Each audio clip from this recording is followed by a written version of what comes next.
Good evening and welcome to the Monday, April 8th, Maplewood City Council Manager Workshop. City Clerk Sint, would you do the roll call for us? Councilmember Villavicencio. Here. Councilmember Juniman. Here. Councilmember Lee. Present. Mayor Abrams. I'm here as well. Thank you very much for that. Council members, do we have a motion to approve the agenda? So move. Second. Moved by Lee, seconded by Juniman, the motion to approve the agenda. Is there any other discussion? Hearing none, all those in favor signify by saying aye. Aye. Any opposed? The motion carries. We have no unfinished business. We have 2 items of new business. The first is a commissioner interview. And council members, we all have questions before us. There are 5 questions. I understand that they have been provided to the candidate before. Who would like to take which question? I'm taking number 3. 3? Okay. I'll take number 4. Take number 2.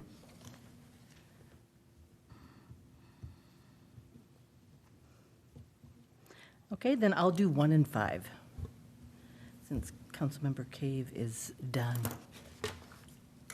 We are going to be interviewing for a position, an open position on our Heritage Preservation Commission.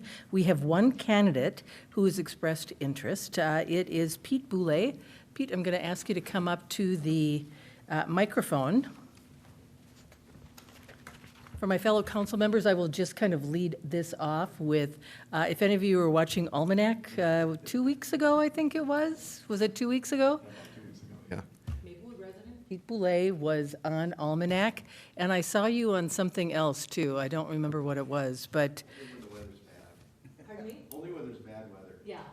And Pete also volunteered, if any of the council members were on the Ramsey County Legal Local Government Friday morning program concerning climate change, and Pete was our presenter. It was a Zoom meeting. All of you are certainly invited to attend whenever you can, but thank you for both of those. You have a lot of great knowledge, so thank you. We have 5 questions. You were given those. The first question is, can you describe your understanding of the responsibilities and objectives of the Heritage Preservation Commission? Well, basically, to help preserve Maplewood's history. Maplewood's a continually evolving city. It's changed a lot last 20 years. And one of my goals is always to document what's going on right now. It's always harder to document once you lose something, so photographs are big. Doing the Century Homes Project and things like that. Also assist existing historical structures in the city, cooperating with the county and the state, to try to keep them going. That's probably the big part. We're certified local government too. So there's a lot of rules and guidelines with that. So to keep that going too would be one of the goals I have for being a commission. Thank you. Want to fix the microphone? Oh, that was working. We'll change it out. That way, we can hear you fine, but I don't know that everyone at home can hear you. You're not going to scream at people at home. Okay, all right. There we go. There, Okay. much better. We'll go with lean number into 2, Chanberry Lee. Awesome. Thank you. Well, good evening, Pete. Thanks for coming. How familiar are you with the history of Maplewood, as well as local and regional historical events? Oh, boy. Well, I started researching it. If you want to go back to a college project I had in the 90s, it was to write a history of your hometown, and when I looked it up, there was no real history of Maplewood, so decided to write one. And a big part of that was doing oral interviews of old residents of Maplewood. So I think I interviewed like a dozen people. It was great stories, and that really fleshed out the history of Maplewood there. Saving old documents and things like that, making copies, getting every book I could find, maps, visiting up here a lot to the city hall, researching the old town hall minutes, the New Canada minutes and things like that, and cooperating with Little Canada Historical Society, because we didn't have a historical society at the time. So with them, and North St. Paul is great. They were shared a lot of information with us, so they helped us out a lot. And then right now I've been working on with the Ramsey County Historical Society on a couple topics. I assisted with a article on the vanishing roller skating rinks of Ramsey County. We no longer have any.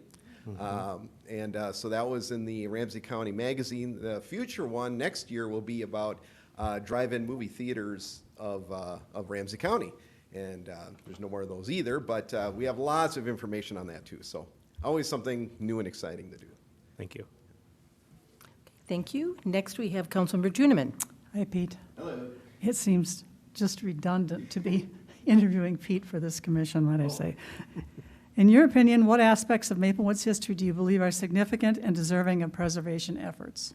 Yes. St. Paul has over 100 sites on the National Historical Register. Maplewood has, guess how many? 1. That's it, just the poor farm. So my goal would be to double that. It's very tricky. That's not an easy lift to put something on the National Register. We've learned that before. So that would be definitely something we got to do. And so there is definitely significant things in Maplewood to preserve. There's been lists that have been floating around for a long time of things to preserve, or at least to document before they're gone. You drive on Frost Avenue, there's a whole bunch of things you could document right now, and they might not all be there eventually. So one huge benefit has been the release of the SHPO documentation for like the Purple Line, the Ventral Trail. If you get a chance to see some of that, it's amazing. The Moose Lodge alone is the research that's already been done. So try to make that more publicly available, because I think people don't even know the treasures that have already been documented. So, there's lots to be had here. And I always felt bad the first time I read like a history of Maplewood was, Maplewood doesn't have much of a history. And I was like, I don't believe that. I think we have a lot of history. So just got to be told. Thank you. Thank you. Councilmember Villavicencio. Hi, Pete. Nikki? What unique interests, skills, or life experiences do you possess that you believe would benefit the Heritage Preservation Commission? Well, the one thing that always stands out to me is every 10 years we have a kind of a celebration or so. I was on the 40th, the 50th, and the 60th, and every time we had something neat, and I brought props. So here's from the 50th. Mayor Bastian did this one, so Gary did that. And in the 60th, we did the 60 stories. So the 70th is only about a little over 2 years away. So in order to plan that, you got to start thinking now. So I don't know what we do, but so kind of building off that, it's been always great to bring the community together. One of the things I remember the most was we brought in small businesses at one of them. And one of them came up to me, was Richard from Richard's Market, and he said, nobody's ever honored us like this before. And he loved that the city did something, for the small businesses. So just little things like that to celebrate what's going on in Maplewood. So what have I done? A couple of things I've worked on in my day job. I do research on more for climate and weather. So I did research studies on Fort Ripley and Fort Ridgely, and went to the sites and did a photographic inventory of the location and a historical narrative of it. So I'm used to doing those kind of reports. Long ago, I helped Little Canada on securing a grant for what I call Then and Now project, doing pictures from long ago and pictures from 1996 or 3, whenever we did it. We can actually do that again now. It's been almost 40 years since we did that project. It's changed a lot since then, too. So done some things that I think would benefit the commission. And the last question, from your perspective, what are the key qualities and attributes that make an individual an effective commissioner for the Heritage Preservation Commission? Probably the number one is the ability to listen.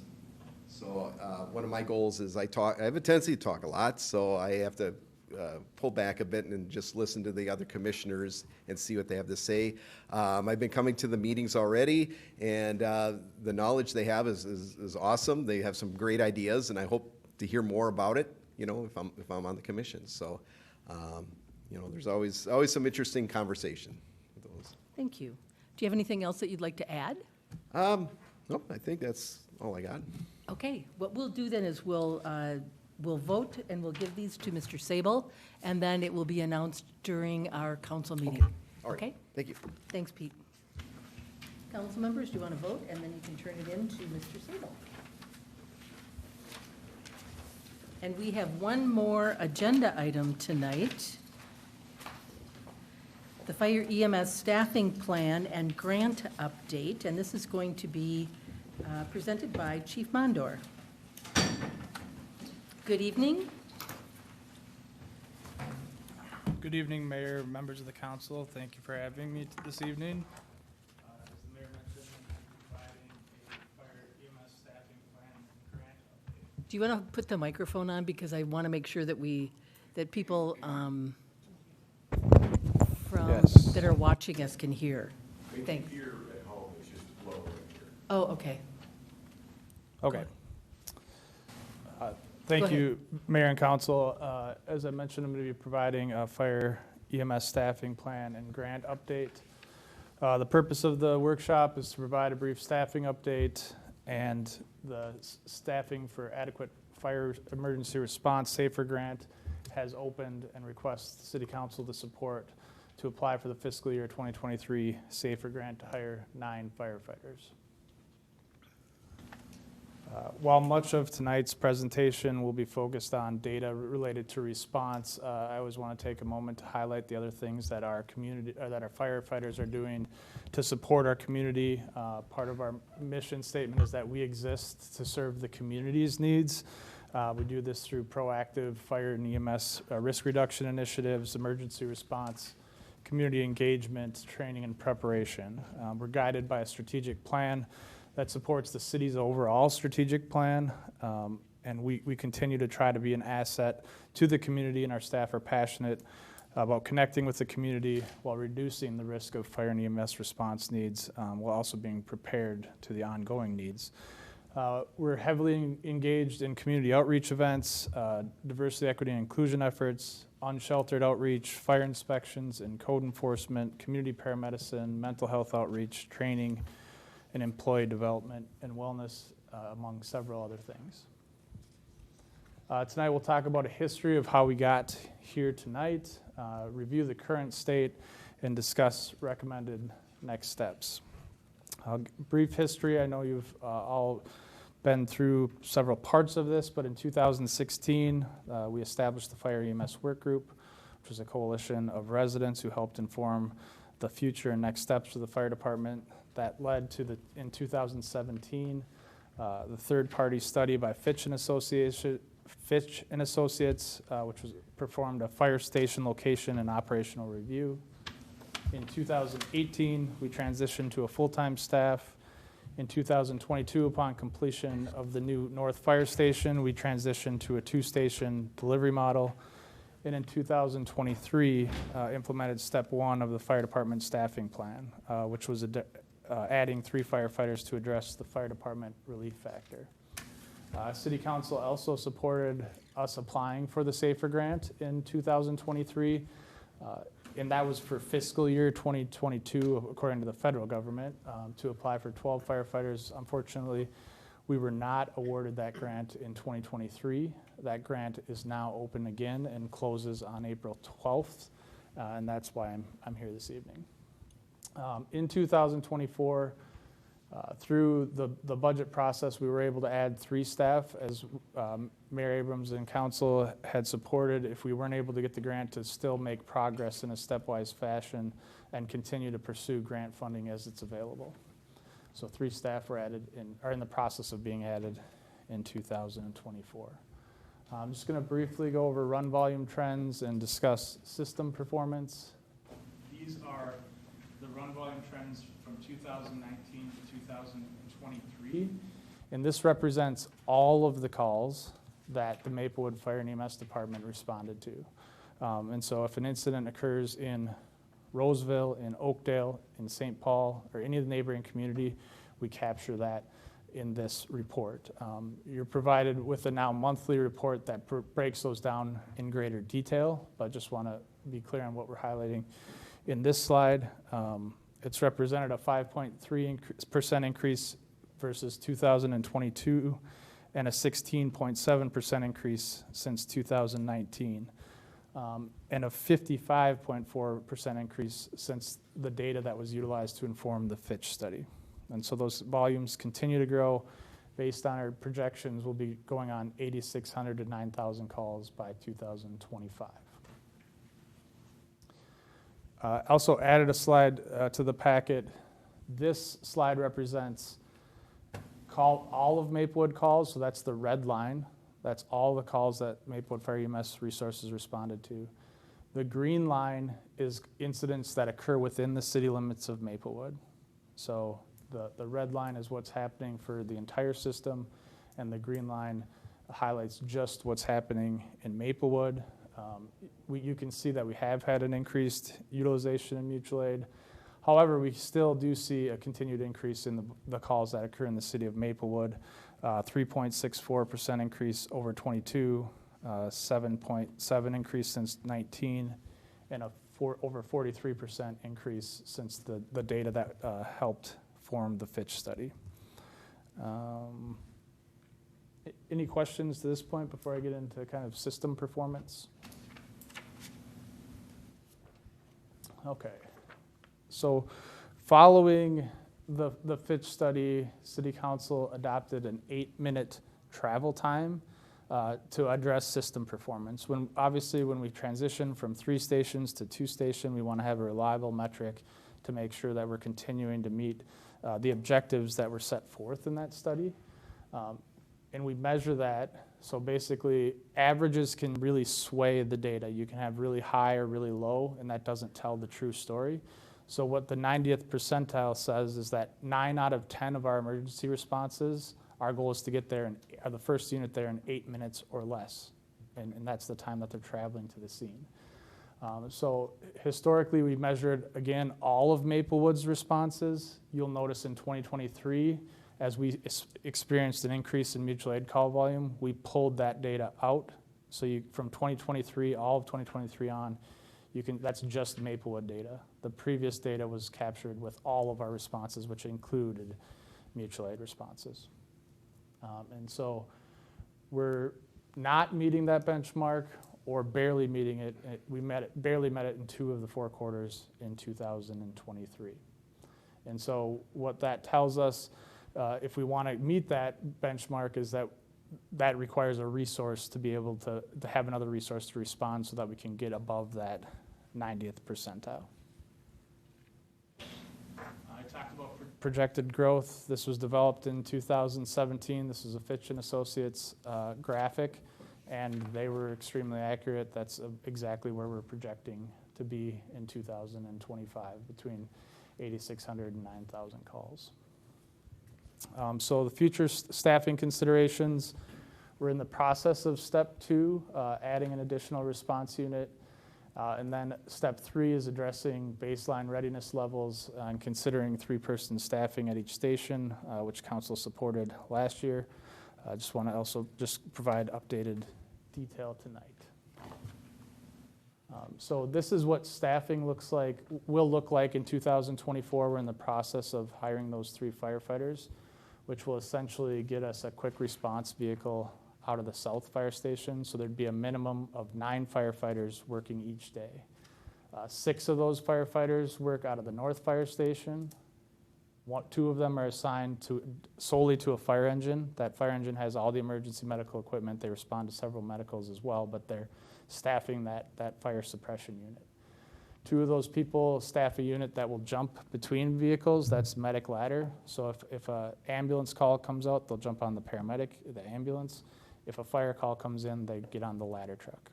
And then one of those is standalone on the ambulance.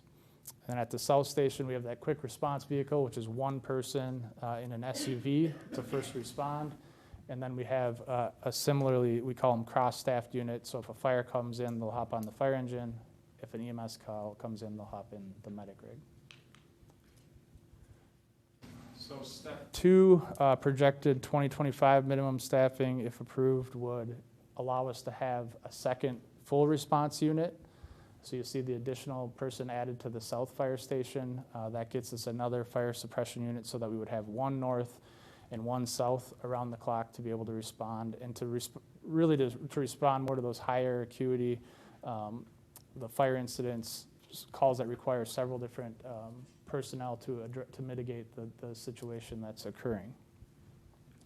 And then step 3, projected in 2027, would allow us to increase our minimum staffing on at the north and south fire station to 3 people on those fire suppression / EMS units. So they'd be assigned to a fire engine that would also carry paramedics. As we continue to add call volume, this provides us with additional staffing and ability to maneuver and adapt to that call volume. Also, when you're considering 3-person staffing versus 2-person staffing, if a major incident occurs, it's extremely difficult to take much meaningful action with 2 people on a fire apparatus. 1 person has to stay with the truck and pump or run the hose lines, and so that leaves 1 person to do the rest of the work. NFPA standards suggest having 4 people. We think 3 people is the right next step for this community to be able to have those response units adequately staffed. And that also gives us flexibility to move staff around as those call volumes continue to rise. Funding mechanisms, the Staffing for Adequate Fire and Emergency Response or SAFER grant fiscal year 2023 application process is currently open. As I discussed last year, the grant is not guaranteed, and I would recommend that additional staffing will continue to be necessary regardless of the grant opportunity. The SAFER grant 100% funds positions for 3 years, and then after that 3rd year, then the city is on the hook to pay the remainder of their wages and benefits. And we met with Finance Director Rube and discussed this last year, but trying to do that in an incremental way so that we're budgeting for it regardless, so that we're not hit with a large increase after the 3-year grant process, or if we don't get the grant, that we could incrementally add staff.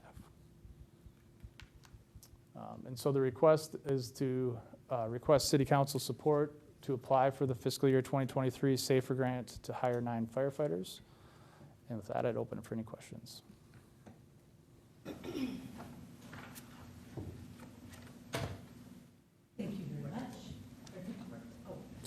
Thank you very much. Great presentation. We have a question from Councilmember Lee. Thank you, Mayor, and thanks for the presentation, Chief.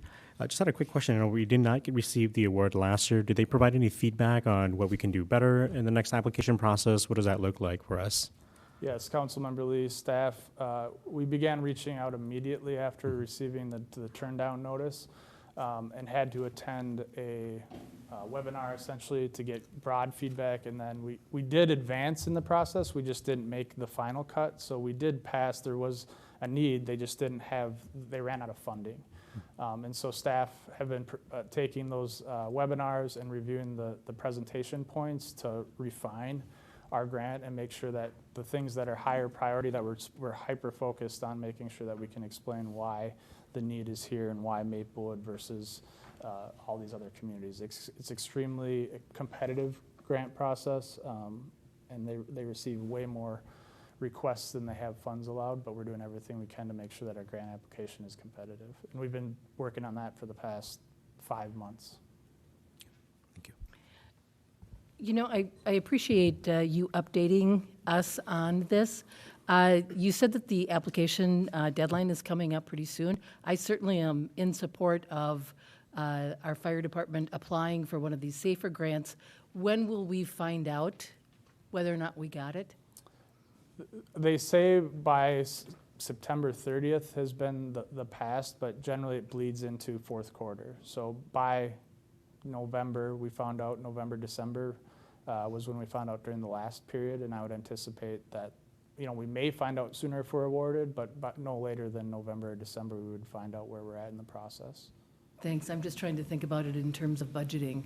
If we do or if we don't, I think, nevertheless, I think certainly we need to continue looking at our staffing because it's important.